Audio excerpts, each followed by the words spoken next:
자, 13번 문제 보겠습니다. 13번 문제는 기본이 되는 문제죠. 조명의 용어에 대한 부분인데, 뭐, 시감도, 수능, 퍼킨즈 효과, 뭐, 조도, 광도, 휘도, 뭐, 여러 가지가 있지 않습니까? 수능이라든지, 뭐, 여기 수능이 나와 있지만, 뭐, 연색성이라든지 이런 것들, 한 열 몇 가지가 되는데, 그 부분은 기본이 되기 때문에, 이 내용은 반드시 정리해 두셔서, 잘 쓰셔야 되는 내용 중에 하나입니다. 굉장히 기본이 되는 문제다.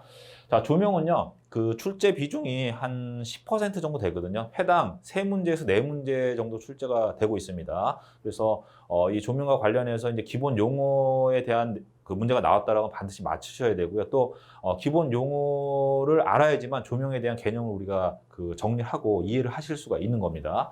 자, 기본이 되는 문제다라고 말씀드렸고, 조명의 이제 기출 문제들 쭉 한번 보셔야 돼요. 보시고, 뭐 조명의 용어와 관련된 문제도 있고, 그 다음에 조명의 실행이라고 해서 뭐 조명 설계와 관련된 문제도 있고, 그 다음에 도로 조명, 뭐 터널 조명, 그 다음에 경관 조명, 그 다음에 광장애, 빛공해에 대한 어떤 부분도 있고요. 그 다음에 광원에 대한 문제도 있습니다. 예를 들어서 뭐 형광등이라든지, 그 다음에 뭐 그 LED라든지 OLED라든지 이런 광원에 관련된 문제들도 나오고 있거든요. 그 다음에 조도와 휘도 측정에 관련된 문제들이 있습니다. 자, 이렇게 제가 말씀드린 것처럼 문제의 유형을 분류를 하실 수가 있으면 그거에 맞춰서 그 내용을 정리하는 건 어렵진 않거든요. 기본적인 강의를 이제 수강하시고 거기서 그 기본서에서 전체적인 그 내용을 다 이제 쓰는 게 아니라 그 중에서 자주 출제되는 그 내용을 추려가지고 내가 서브노트 같은 것들 아니면 간단하게 정리된 전체적인 전체적인 큰 틀, 흐름을 파악할 수 있는 정도의 어떤 그 목차 정도 이런 것들을 좀 정리해 두시고 그다음에 정의라든지 뭐 그림이라든지 뭐 수식이라든지 이런 것들은 암기를 해야 되기 때문에 그건 암기 카드에다 별도로 정리하셔서 외워 두시면 답안지를 이제 기술하시는데 많은 도움이 되겠죠. 자, 기출문제 이렇게 자료를 보시면 굉장히 많은 문제들이 출제가 되고 있습니다. 자, 여기 나와 있는 게 조명의 용어와 관련된 부분이에요. 거의 매회 빠지지 않고 한 문제씩, 한두 문제씩은 출제가 되고 있다.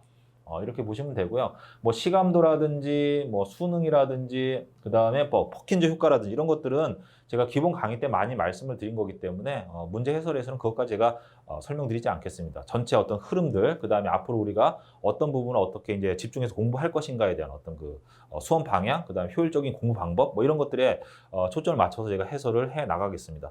자, 이렇게 해서 12번, 13번 문제, 13번 문제까지 제가 다 개략적인 설명을 좀 드렸고요. 1교시 같은 경우에는 좀 그 기술 기준이라든지 뭐 법규라든지 규정, 뭐 시공 기준 뭐 이런 것들이 문제가 좀 많이 나왔습니다. 이런 것들이 한 회에 한 4개, 5개 정도 나오면요. 그 회차는 굉장히 어렵게 느껴집니다. 122회 시험 같은 경우에는 그런 어떤 기준이라든지 법과 관련된 문제들이 많이 나왔는데 그건 앞에 2번 시행됐었던 2020년도에 이제 3번의 시험이 있는데 첫 번째 시험과 두 번째 시험이 굉장히 평이하게 나왔고 합격자 수도 개략적으로 뭐 평균 이상 배출이 됐습니다. 그래서 마지막 시험에는 뭐 이렇게 이제 앞에 문제들이 쉬웠기 때문에 마지막까지 뭐 쉽게 낼 수는 없기 때문에 기준들이라든지 뭐 규정들이라든지 이런 것들이 문제에 좀 많이 포함이 돼서 나왔다 이렇게 생각하시면 될 것 같고요. 뭐 이런 흐름으로 계속 가지는 않을 겁니다. 그래서 이 법규나 규정에 대해서 너무 많은 시간을 할애하지 마시고 필요한 거 한 뭐 20개에서 30개 정도 그것도 많습니다. 사실은 한 10개에서 15가지 정도만 이렇게 나올 만한 문제들을 추려가지고 정리해서 준비를 해 두시고요. 내년 뭐 이제 첫 번째 시험과 두 번째 시험은 올해처럼 우리가 이제 기술사를 준비하시는 분들이 꼭 필수적으로 공부해야 되는 그런 항목들 위주로 출제가 되지 않을까라는 생각이 듭니다.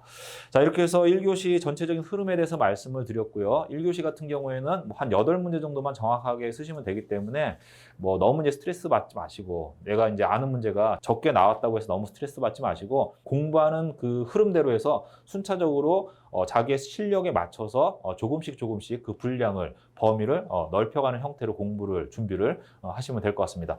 자, 1교시 열세 문제 해설은 이 정도로 해서 전부 마무리를 하겠습니다.